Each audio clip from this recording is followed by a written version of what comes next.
Good morning, I'm Dante St James, and I'll be taking you through a look at Threads today. Now, Threads is very new. We don't know everything about Threads. We certainly don't know where it's going to go into the future, but we do know that it's had a big impact right now, and it's something that you as a business owner probably start to look at and start to consider as part of your suite of tools that you're going to use with your marketing and digital marketing, especially. If you're using Facebook, if you're using Instagram, Threads is a natural extension of that. So let's share that screen and get going. So first up, what is Threads? Well, who am I is probably what we need to go is. I'm a Meta Blueprint lead trainer and Meta Australia New Zealand community trainer, as well as being a digital advisor, trainer, entrepreneurship facilitator, and working in Darwin and the Northern Territory, both as a lecturer at Charles Darwin University in entrepreneurship and design thinking, and also as what do we call it? An expert in residence. It sounds like a very fancy title at the Darwin Innovation Hub. I keep really busy. That's all right. I like it that way. And holding these lots of little contracts make it a lot easier to get the right and the latest information, particularly on new products, new tools, and new social networks, just like Threads as well. So the people from Instagram, owned by Meta, has brought us Threads. And Threads, if you want to have a sort of an idea of where it's based upon and what it's kind of inspired by, is the blue bird over at Twitter, which now is called X. Elon Musk now owns it, and he's now called it X. But it's based on Twitter, that whole idea of microblogging, or small, short, sharp updates that you can attach different media to in order to get a quick message across in a quick way without too much fuss and too much overhead from big clunky systems like Facebook, for instance, which has become so very over the top in terms of its functionality, that if you load it up in just about any browser on your computer these days, or even on your phone, it's the slowest thing that's going to run on your phone and computer. It's very complex and very heavy. Now, the idea of Threads is to be the opposite of that. Not complex, not heavy, and really easy to use. So when it comes to Threads, we found that when it launched, within 7 days, it had 130 million active users. That's around about 150 to 160 million now at the latest estimates. That's a lot of people. And it's about it's approaching half the size of what Twitter is, which took 13 years to get to that path. Sorry, 17 years to get to that path. So it's just showing you that there's still a hunger for new outlets, not just for businesses, but for individuals to connect as well.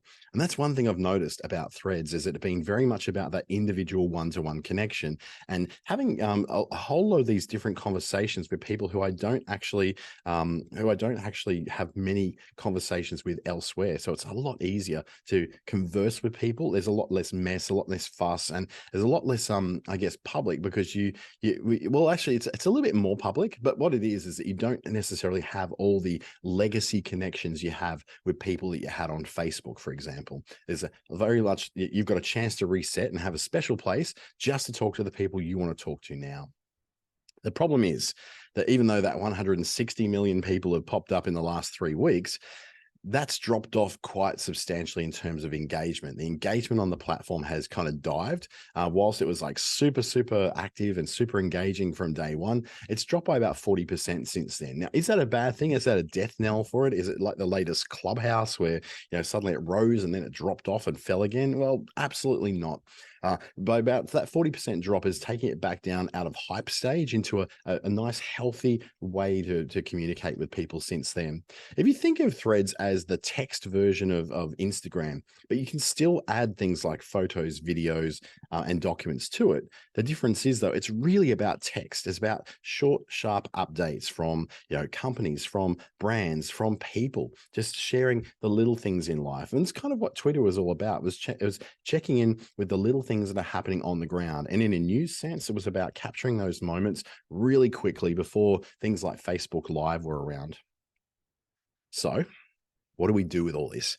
This is great. We've got a new social network. We understand it's short, sharp text updates with a splash of images and a splash of videos as well. What is it really about? What can we do with it? Well, your threads look a little like this. So you can keep your Instagram username. So for people like me who are verified users on Instagram, this is great because I'm now a verified user on Threads as well. You can't actually even log into Threads without an Instagram account. You must have an Instagram account. So if you want to be able to log into into Threads, so confusing these different names, If you want to log into Threads, but you don't want to use your current Instagram account to do that, what you can do is then instead set up a new Instagram account with a new identity, and then you can use that to log into your Threads account, so your new Threads account. What you do once you get in, if you can see that on screen, it's a little bit smudgy there, but what you do is then find your followers. So you'll automatically have a list of all the people who you would normally be connected to on Instagram. So it's not like you come in and you start from scratch and everything is completely blank canvas. No, you come in and you have the opportunity to follow all the same people who you've got on Instagram over here on Threads. If they have come into Threads, you can follow them individually, or you can say just follow them all as they come online. The beautiful thing is that once they come online, then and if you've already said yes, please connect me to whoever it is that comes online, then as they come online, you'll be automatically connected to them, which is great. You'll also be prompted when someone who is on your Instagram list of contacts suddenly comes into Threads and you haven't requested it. It will actually give you a prompt to say, hey, Susie over here, who you know on Instagram, is now on Threads. Do you want to connect? So it gives you those prompts to connect with the friends and the contacts you already have on Instagram now over on Threads. You can also connect over conversation. And when they say conversation, we're not talking about direct messages. There are no direct messages just yet on Threads. What there is though, threads of comments. And this is very common in Twitter as well. Much of what happens in Twitter is public knowledge, public and open for people to see the conversation. So there's no private thing. But what you can do instead is you can send a message to someone over their Instagram account. So remember, you can't be on Threads without being on Instagram. So what we do is go, well, let's go to their Instagram account, which is a link to, and then you can then do the private messaging through there. We're expecting, though, there will be private messages at some point within Threads. Just for now, though, it's kind of nice to not have them, to be honest.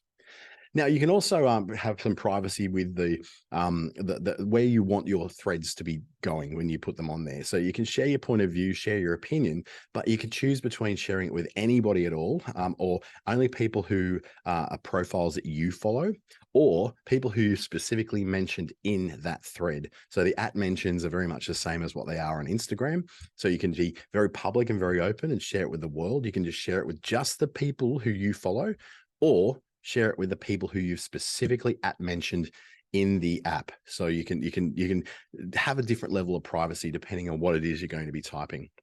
Now, the people you follow are new recommendations of what you're going to see in your feed. As you can see on the right image there, it's a very, very simple interface, very, very plain. It's really made for text and for scrolling very, very quickly so you can find the things that you're interested in that stand out. So one of the lessons there is you want to stand out, you need to have high impact text. Now, you can't do highlights like italics and all that. You can put emojis in there. Emojis are completely welcome on there. That might be the way you stand out. But I would say just having great words that really grab you, like a really strong hook, that's probably the best way to do it. You can also repost. So that's what we used to call retweets on Twitter. I like re-X's in X now, but like retweeting basically says you quoted the tweet that someone else has done and added your thoughts to it. So you can either repost it or you can quote that tweet and then add your thoughts to it. So just a plain repost, which just reposts their thread as it is, or you can add your thoughts as a quote as well. And the algorithm, when it comes up to your feed, will show you the people that you follow, but it also mixes it in with new recommendations. So it's got that sort of TikTok effect with it, where it's not just bringing in the people that you know and you follow, but also some recommendations of things that, based upon your Instagram traffic and your Threads traffic and the way you work with those two apps, that things you're going to be most interested in. It's been pretty spot on with me, actually. I must admit, there's a lot of tech people. There's a lot of people in entrepreneurship and who speak about entrepreneurship, motivation, and building businesses that I see come through as my recommendations, and I end up following them because they're good content.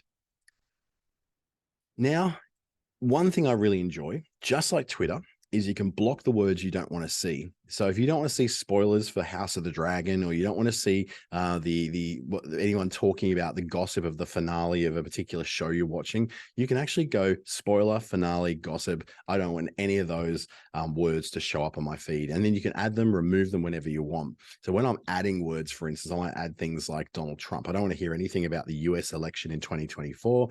I don't want to hear anything about certain political topics in Australia. That's not what I'm there on threads to see. I'm not there for news. I'm not there for arguments. I'm just there to have fun conversations and be silly and foolish with the people I know and who I love. So that's my threads for you. And of course, you can limit who can mention you. So you can say that anyone who wants to mention me can mention me, or it can just be people you follow. So not people who follow you, but people you follow. That's a setting I've got. I don't want to have every spammer and scammer in the world adding me to lists of mentions on threads that go on forever and ever and ever, just so I can get attention and scam some followers. What I want to do is just make it so that just the people I can follow can actually mention me. They can mention me and tag me and things. Only the people that I follow can do that. So I think that's a fair exchange. I don't want everyone to be able to tag me.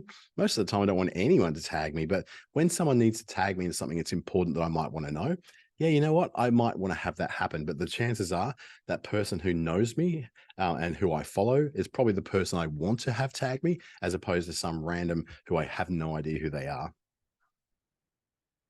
Now, some of the ups and downs of threads, probably the first down is, yes, no direct messages. Like I said, your direct messages are going to go through Instagram. So if you need to send a message from one person to another directly, do that through the Instagram direct messages. So it's a pretty simple workaround, and it will link straight through from Threads to Instagram to do that. Otherwise, because they're pretty much the same app, just a different variation of it. You can upload multiple images. There's a limit though. You can't upload 60,000 images, but you can load up, I've loaded up 5 so far, and that came up okay. It looked good. They don't go in a gallery. They sort of do a slide through. There's a 500 character limit when it comes to text, and the videos can only last about 5 minutes long. So you've got very much a limit on those videos. They're meant to be short, sharp, very much like TikTok videos or Instagram reels are the perfect kind of video for you to put on there. It's on mobile only at the moment. This might be a bit of a disruption to people like myself who work mostly from my desktop. I need a workflow which allows me to go very quickly from network to network, or to use a third-party posting tool like Socialmonials or whatever it is that you happen to use. You can't connect through to those. Now, it's not worth going and badgering those particular third-party developers to get them to connect to Threads, because, well, Meta hasn't provided that access yet. So once they do, I'm sure that your particular provider will hop onto that and be able to do it. So just mobile only. There are some really weird workarounds with emulators on both Windows and Mac that will allow you to sort of emulate Android at least, but not iOS, to be able to do that. So for now, just mobile only. So how will you use Threads?